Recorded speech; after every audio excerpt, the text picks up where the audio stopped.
says a lot in the last 24 hours. But the big thing Jim Leonhard has to do now is get his players and his coaching staff mentally back in football mode. Paul Chryst was a huge reason why a lot of the current players decided to come to Wisconsin. And since the team found out about the move, they're understandably shocked, upset, sad, frustrated. You name the emotion, they're feeling it. So Leonhard has to get them ready to rally each other and get ready to play Northwestern on Saturday. Very open and real about where we currently are and what can we do to win this coming Saturday.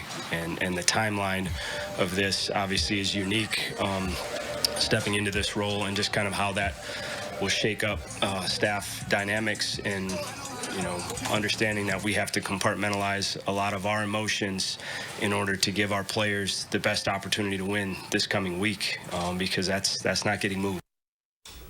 Might not have been the prettiest win, but the Packers managed to edge the Patriots in overtime yesterday to make it 3 straight wins. There were certainly a lot of highs and lows during the game, but a key moment came in the fourth quarter when Aaron Rodgers joined the 500 club, now just the 5th player in NFL history to throw 500 touchdowns. That mark includes postseason tutties. Romeo Doubs hauled in the pass to help Rodgers reach the milestone. And here's what the MVP had to say about that moment. It means I've played a long time. A lot of different guys involved in that. Not sure I could name all of them. I could probably name many of them, but fun to get Romeo that one. The timing that he had was excellent because he really tried to win back on top on the ball. He wasn't waiting for the back shoulder, so he's got really strong hands. You know, I told him after the game, I said, I'm going to keep coming to you. I'm proud of you. That was awesome the last drive, awesome on the back shoulder. He's a great kid, really proud of him, happy he's ours. Packers head across the pond this week for their first international game. They're going to face the Giants on Sunday. Badger women's hockey played lights out in their home opener series with Linden. Won 16 goals scored over those 2 games, none given up. Wisconsin remains in the top 5 in this week's WCHA rankings, and a pair of players are earning their first career conference honors following that sweep.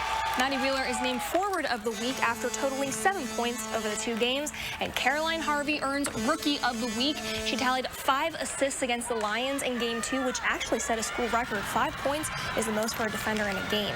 Later this week, the Badgers are going to host St. Thomas. And what a weekend for Wisconsin volleyball. A top 10 Big Ten sweep on Friday night at Penn State, and then a gritty 5-set win yesterday over Illinois. 2-0 weekend earns the Badgers a new ranking. They're coming in at number 7 in the ABCA top 25. Badgers head to Bloomington for a midweek matchup. First serve with Indiana is set for 7. The Wisconsin Athletic Hall of Fame class of 2022 was officially inducted into UW's Hall of Fame Park this afternoon. The 11-member class started the weekend celebrating, posing for pictures with their family while watching the unveiling of their plaques.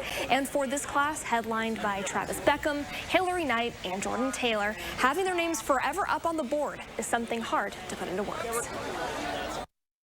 I can't say it's necessarily a dream come true because I don't think you necessarily sign up to be inducted into a Hall of Fame. You just want all the trophies, but to have an extra one and be celebrated alongside other greats is I would say, a dream come true in that respect. Just the fact that I'm representing the university for the rest of my life, and I know that was one of the things that I wanted to essentially end my football career with, just to see it up there with alongside of these other guys is huge, and I'm very fortunate to have my name up on that board.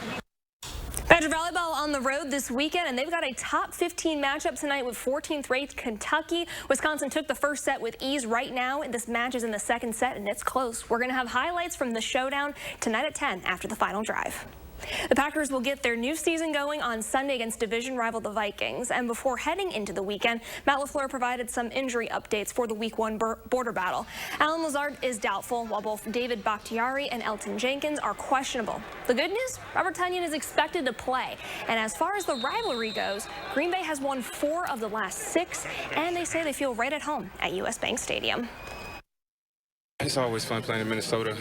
It's always fun playing any, division game. So we're just excited. We just got to control those emotions. First game, everybody's, emotions are going to be through the roof. You got the loud horn, the skull claps, and so it gets you going. You feel the energy, but you also see some green and gold in there as well. So and they're cheering. So I know I like playing there.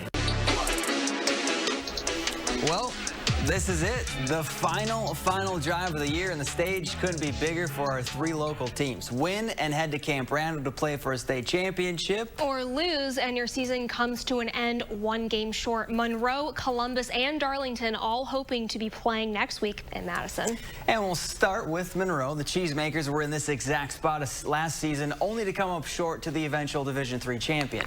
Well, they got their revenge on Pewaukee back in Level 2, and now that's all left standing in their way. New Berlin West. Monroe looking to get back to state for the first time since 1996. No score in the first. Cheesemakers on the move, and this is Alex Hernandez, and he's running right into your living room. The 21-yard TD scamper puts Monroe up 7-0. And it was kind of all over from there. Second quarter now, and more cheese. This time it's Tucker Markham running in untouched for another tutty. Monroe moves on to the Division III state championship game. They'll face West Salem Friday morning at 10 a.m. Now, similar to Monroe, this is where things went south for Columbus last season. They fell in Level 4 of the playoffs. Well, they clearly came back this year with a chip on their shoulder. A perfect regular season record, dominating every week of the postseason. And the only team standing between them and Camp Randall is Freedom. It's a slow start for both sides. Heading to the second quarter, Freedom up 3-2. Well, Columbus more than ready to find the end zone. So what do? You give the ball to Colton Brunell. He's gone for the first tutty of the night, but Freedom, answers back a few minutes later. And that's the theme of this one. Each lead has a response. Well, the Cards get the final one. They win it 32-16 and will play Catholic Memorial for the D4 title on Thursday at 7. Darlington is no stranger to deep playoff runs. They've been to state 12 times in program history. That's second most all-time behind Arrowhead, Edgar, and St. Mary's Springs, who are all tied with 13 appearances each. And the Redbirds could make it a 4-way tie tonight. All they have to do is get past Mondovi, and Darlington struck first in this one. Ty Christ makes one cut, and he gone. 73 yards to the house. The Redbirds take a 7-0 lead. But the Buffaloes would answer in the second. Dawson Rudd decides he's going to keep it, and then he hits the B button and spins his way in for the score. And Mondovi ends Darlington's season 14-7, the final.